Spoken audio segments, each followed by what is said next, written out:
Ai, 43 diena, atsigavimo diena, po pastarųjų keletos dienų, kada jau pradėjo būtent galvą skaudėti nuo knygų skaitimo, nuo mokymosi ir nuo darbo, jaučiuosi, kad jau šiandien užsikrovė baterijos, tai rytoj jau eisiu į ofisą. O šiandien, ką pavyko padaryti, tai atsigauti pirmiausiai, kam daugiausiai dėmesio ir skyriau, bet tuo pačiu ir pasileidau būtent e-mailų kampanijas.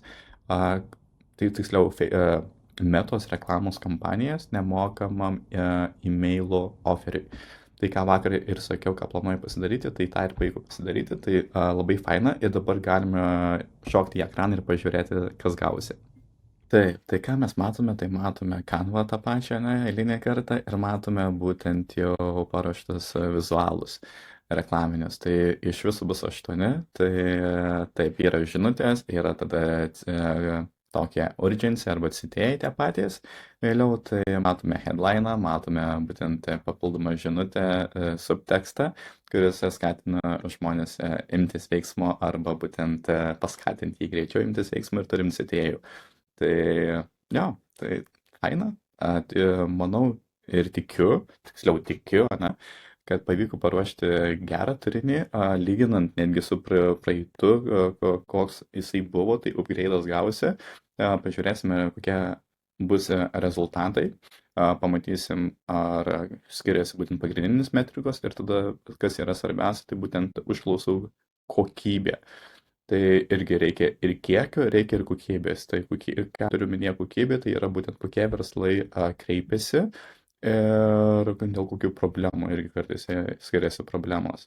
Tai norėjau pakelti šią akimirką, pasumažinti pirmiausia užklausos kainą ir tuomet pakelti užklausų kokybę, kad būtent didesni, rimtesni ir patikimesni verslai kreiptųsi būtent pagalbos, kaip pagalbos galbūt sprendimų jų verslam būtent su elektroniniais laiškais.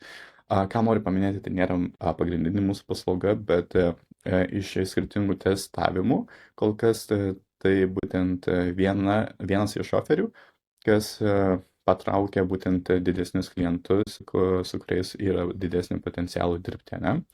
Tai, turim 3, turim 4, turim 5 žinutę, turim 6 žinutę ir pateikimą, tada jau žinutė kartojasi ir žinutė kartojasi.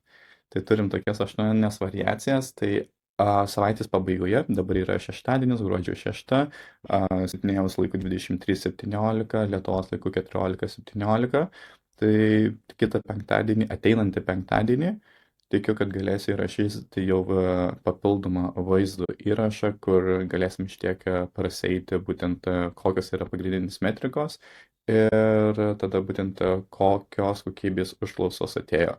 Dabar esu pasileidęs Lietuvoje ir Australijoje.